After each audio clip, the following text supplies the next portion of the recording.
ಅಭಿವೃದ್ಧಿಪಡಿಸಲು ಹಾಗೂ ಮೂಲಭೂತ ಸೌಕರ್ಯಕ್ಕೆ ಒದಗಿಸಲು 2025-26ನೇ ಸಾಲಿನಲ್ಲಿ ಸರ್ಕಾರ ನೀಡಿದ ಅನುದಾನ ಎಷ್ಟು ಅಂತ ಕೇಳಿದೆ ಸರ್.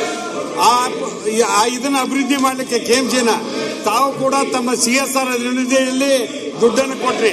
ಆಮೇಲೆ ಉತ್ತರ ಕರ್ನಾಟಕದಲ್ಲಿ ಒಂದು 7 ಜಿಲ್ಲೆ ಪೇಷಂಟ್ಗಳು ಅಲ್ಲಿ ಬರ್ತಾವು. ನಾನು ಜಯದೇವ ಆಸ್ಪತ್ರೆ ಹೆಂಗೆ ಡೆವಲಪ್ ಮಾಡಿರಿ ಹಂಗೆ ಹುಬ್ಬಳ್ಳಿಯಲ್ಲಿ ಅದನ್ನು ಡೆವಲಪ್ ಮಾಡಬೇಕಂತ ಕೇಳಿದ್ದೆ. ಅಂತ ಸಂದರ್ಭದಲ್ಲಿ ಮಾನ್ಯ ಸಚಿವರು ಉತ್ತರ ಕೊಟ್ಟಾರ. ಆ ಕೊನೆಗೆ ಏನು ಹೇಳಾರಂದ್ರೆ ಇದಕ್ಕೆ ಜಯದೇವ ಆಸ್ಪತ್ರೆ ಮಾದರಿಯಲ್ಲಿ ಅಭಿವೃದ್ಧಿ ಪಡಿಸುವ ಅವಶ್ಯಕತೆ ಇರುವುದಿಲ್ಲ ಅಂತ ಹೇಳಾರ. ಆ ರೀತಿ ಮಾಡಬೇಕಂತ ನಮ್ಮ ವಾದ. ಇದಕ್ಕೆ ಸಂಬಂಧಪಟ್ಟಂತ ಮಾನ್ಯ ಅಧ್ಯಕ್ಷರೇ, ಸರ್ಕಾರದ ಉತ್ತರ ಈ ರೀತಿ ಇದೆ. ಈ ಆಸ್ಪತ್ರೆ ಮತ್ತು ಕಾಲೇಜ್ ಏನಿದೆ ಈಗಾಗಲೇ ಜಯದೇವ ಕೇವಲ ಹೃದ್ರೋಗಕ್ಕೆ ಮಾತ್ರ ಸೀಮಿತವಾಗಿ ಚಿಕಿತ್ಸೆ ಕೊಡುತ್ತೆ. ಆದರೆ ಆಸ್ಪತ್ರೆ ಈಗ ಇಡೀ ಎಲ್ಲ ಸ್ಪೆಷಾಲಿಟಿ ಸೂಪರ್ ಸ್ಪೆಷಾಲಿಟಿ ಆಸ್ಪತ್ರೆ ಆಗಿರೋದ್ರಿಂದ ಜಯದೇವ ಪ್ರಶ್ನೆ ಬರೋದಿಲ್ಲ ಅಂತ ಹೇಳಿದ್ದೇವೆ.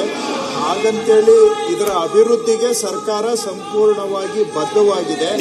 ಮಾನ್ಯ ಶಾಸಕರು ಹೇಳುವಾಗೆ ಈ ಭಾಗದಲ್ಲಿ ತುಂಬಾ ಜನ ಬರ್ತಾರೆ, ನಾವೆಲ್ಲ ಕಣ್ಣಾರೆ ಕಂಡಿರುವ ಸತ್ಯ. ಹಾಗಾಗಿ ಈ ಆಸ್ಪತ್ರೆ ಅಭಿವೃದ್ಧಿಗೆ ಸರ್ಕಾರ ಸಂಪೂರ್ಣವಾಗಿ ಬದ್ಧವಾಗಿದೆ. ಅವರಿಗೆ ಏನೆಲ್ಲ ಸೌಲಭ್ಯ ಬೇಕೋ ಮಾಡಿಕೊಡ್ತೇವೆ. ಅದು ಜಯದೇವ ಮಾದರಿಯಲ್ಲಾಗಲಿ ಬೇರೆ ಮಾದರಿಯಾಗಲಿ ಒಟ್ಟಾರೆ ಹುಬ್ಬಳ್ಳಿ ಆಸ್ಪತ್ರೆ ಅಭಿವೃದ್ಧಿ ಆಗಬೇಕು. ಅದಕ್ಕೆ ನಾವು ಅವರಿಗೆ ಸಂಪೂರ್ಣ ಸಹಕಾರ ಕೊಡ್ತೇವೆ. ನೀವು ಕೊಟ್ಟು ಉತ್ತರಕ್ಕೆ ನಮ್ಗೆ ತಕರಾರಿಲ್ಲ. ಆದ್ರೆ ಆ ರೀತಿ ಮಾಡಿದ್ರು ಅಂದ್ರೆ ಇವತ್ತು ಮೆಸೇಜ್ ಅದೇ ಹೋಗ್ಬಿಡುತ್ತೆ. ನಾವು ಆ ರೀತಿ ಡೆವಲಪ್ ಮಾಡ್ರಿ ಅಂತ ಅರ್ಥ ಹೇಳೀವಿ.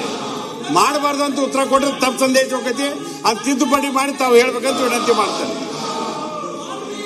ಮಾನ್ಯ ಅಧ್ಯಕ್ಷರೇ, ಉತ್ತರದಲ್ಲಿ ಜಯದೇವ ಆಸ್ಪತ್ರೆ ಹುಬ್ಳಿಯಲ್ಲಿ ಸಪರೇಟ್ ಆಗಿ ಮಾಡ್ತಾ ಇದೀವಿ ಅಂತ ಹೇಳಿದ್ದಾರೆ. ಇದು ಇಲ್ಲಿ ಅಪ್ಗ್ರೇಡ್ ಮಾಡೋ ಅವಶ್ಯಕತೆ ಇಲ್ಲ. ಯಾಕಂದ್ರೆ ಜಯದೇವನೇ ಸಪರೇಟ್ ಆಗಿ ಹುಬ್ಬಳ್ಳಿಯಲ್ಲೇ ಒಂದು ಜಯದೇವ ಮಾಡ್ತಾ ಇದ್ದೇವೆ. ಹಾಗಾಗಿ ಈ ಆಸ್ಪತ್ರೆಯನ್ನ ಜಯದೇವ ಮಾದರಿ ಮಾಡೋದು ಅವಶ್ಯಕತೆ ಇಲ್ಲ ಅಂತ ಆ ರೀತಿ ಹೇಳಿದ್ದೇವೆ ಹೊರತು ಎರಡು ಒಂದಕ್ಕೊಂದೆಲ್ಲೂ ಕೂಡ ಲಿಂಕ್ ಮಾಡಿಲ್ಲ.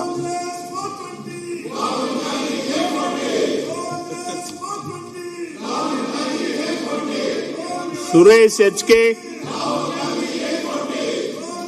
ಗೋಪಾಲಯ್ಯ,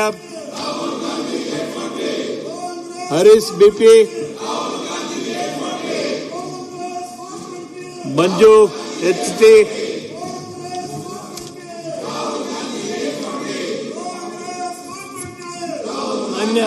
ಶ್ರೀ ಕಟ್ಕೊಂಡ ವಿ ದೊಡ್ಡಿ